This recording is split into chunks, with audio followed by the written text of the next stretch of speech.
my strong friends. In today's video, I'm gonna be teaching you how to do the Turkish Getup. When I first started lifting in CrossFit class, they tried to teach me the Turkish Getup and I was like, I'm never doing this again. But I was wrong because it's a great movement to improve your shoulder stability, your core and hip strength, and your overall athleticism.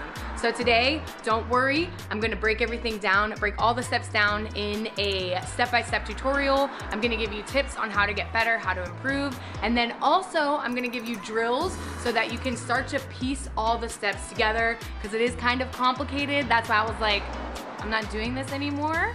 So if you guys are new here, then please do subscribe to my channel. I upload every Friday, new fitness and health videos. My name's Meg Squats and I'm a strength and fitness coach and also a power lifter. And if you like this video and wanna see more, then give this video a like so that I know that you enjoyed it.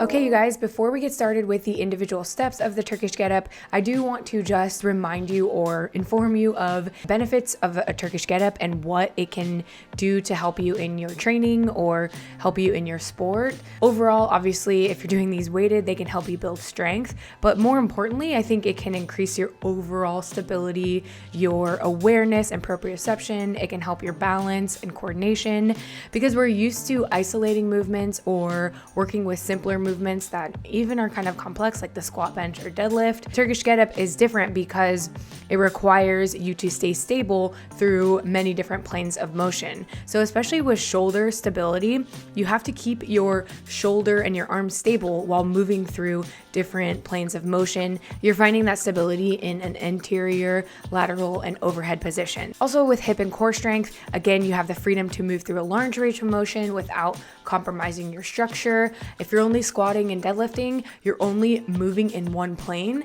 So the Turkish Getup forces you out of that comfort zone.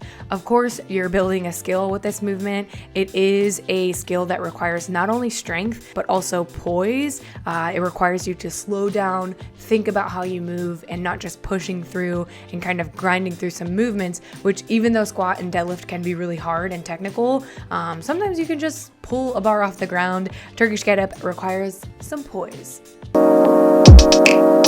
Okay, we're gonna start in this fetal position with the kettlebell on the ground. Then you're going to shift with the weight in your hand to lie on your back. The same side knee that's holding the weight is bent with your foot flat on the floor. The other leg is extended out and the arm that doesn't have the weight is extended out as well. Then push your hand with the weight up to the ceiling. For step 2, we're going to roll to the elbow. This might be one of the hardest parts of the movement. Keep your arm straight up and push off of your hip and pull onto that elbow/forearm. Do that by pressing your foot straight into the ground, and that will help roll your hips over. You want to make sure that you're keeping the weight vertical over your shoulder, and whenever you finally roll onto that forearm and elbow, your shoulders are going to make a straight line. So it'll be shoulder, weight, and your arm is straight out. From the elbow, we're going to transfer to the hand, push up through the kettlebell, and transfer your weight to your hand. For step 4, you want to dig your extended leg's heel into the ground and then raise your hips into a bridge position. Step 5 is to sweep the leg. Pull the knee back to sweep your extended leg into a half kneeling position. Step 6 is to turn this kind of 3 points of contact into 2 by pushing the weight back up into the ceiling and transferring the weight from your hand into both your knee and your foot. And your second to last step is to drive up and forward to transfer from that kneeling position into a standing position. The 8th and final step is to reverse every single step that I just gave you. Reverse back to your start position so that you can then start your next rep. So you can notice that the amount of time taken to complete one rep is a lot. So when you're programming these, just keep that in mind. I wouldn't program sets of 10 or sets of 8 even. I usually program sets of 3 to 5. Before we get started on the drills, I want to give you guys a few tips if you've been struggling with the movement to relax. This isn't a drill for time. This isn't a movement for time. It is compound, it's complex, it's difficult. Keep your breathing really relaxed and consistent. You know, don't hold your breath through any of the movements. We should be starting with lighter weights so that that's not a problem. And the second tip is, depending on how many reps you're doing, you might feel like your neck might feel some neck pain. The trick to not experiencing that is to just relax your shoulders. So if you're a person like me, I have like really stressful shoulders all the time. Try to relax so that your neck is in a comfortable position. You're not scrunched up here trying to crank your neck back. So relax the shoulders while you're looking up at the weight. Take those tips. Okay, yeah, that's it for my tips. Pow. Now we're gonna work on some drills that will not only help your strength in the movement, but also help build that familiarity with the movement pattern, because it is a lot of different moving steps. The first one that we're gonna do is a windmill. This is something that I program for my lifters, whether or not they're working on a Turkish Getup. This is a great movement to add into your core work. And what we're gonna do is just grab a shoe. You could use a lightweight, but I like to use a shoe. And what I'm gonna do is I'm gonna perform a movement and balance this shoe while I'm going through the windmill portion of the movement. Make sure your feet are a little bit wider than hip width, and I'm going to angle my feet to one side, punch up with my fist. I'm balancing my shoe the entire time. Push my hips back laterally, always looking at my weight or my shoe, bend at the hip, and reach down to my other side. So make sure that you're keeping your joints stacked. You want your wrist, elbow, and shoulder to be aligned so that when you're standing straight up, everything is straight. And so when I need to get into the windmill position and I need to bend, what's gonna happen next is then my shoulder, my other shoulder, my free shoulder is going to stack right under those. So then I'm going to look like this. So everything is stacked. You want this nice and pretty straight line. Our next movement is going to be a half kneeling windmill, similar to the standing windmill, but more specific to the Turkish Getup. Get into a half kneeling stance, one foot flat on the ground, one knee on the ground. Punch up with our kettlebell to start. Always be looking towards your kettlebell, but remember to relax the shoulders. Reach down. In this one, shift your weight to be on this free hand. So you're supporting yourself, and then to punch up with the kettlebell and press down into your feet. We're going to go back up.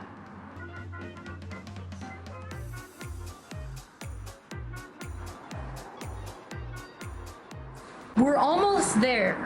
We are almost done mastering the movement. We're gonna work on a half getup. We're gonna follow the same steps as we did earlier in the video when we're going through the entire full getup, but we're gonna stop at the bridge.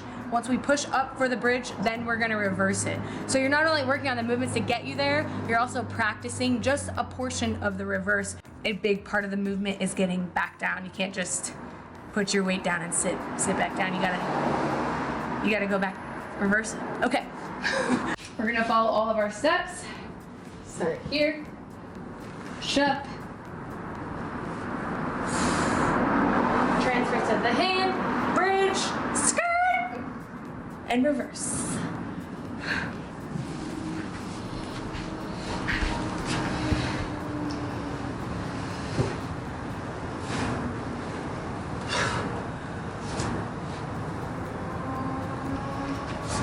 Yes. You want more? No. Okay. What we're gonna do is take each movement and repeat it. So this is Turkish Getup repeats. From start to end, we're just gonna repeat each step of the way 3 times. You could do this with no weight, but sometimes it's easier to get into the positions when you have a light weight. So we're gonna start and just press 1, 2, 3. Transfer to the elbow. 1, 2, 3. Transfer to your hand. 1, 2, 3. Our favorite, the bridge. And pump it. 3. Sweep your leg. 1, 2. Woo! Our half windmill.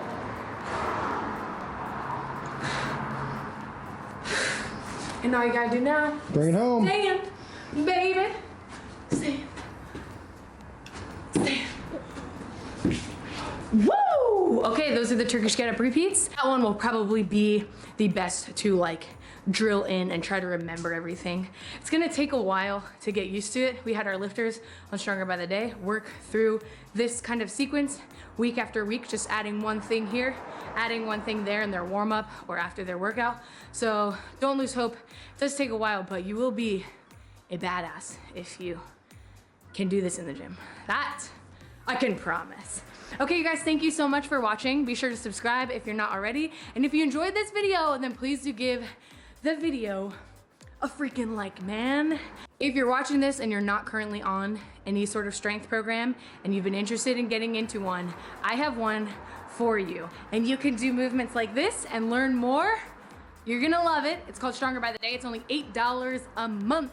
$8 a month. There's thousands of athletes on the platform. We have a huge community of people lifting each other up, practicing cool shit, and getting stronger by the day. Okay, I'll see you guys in the next one. Bye.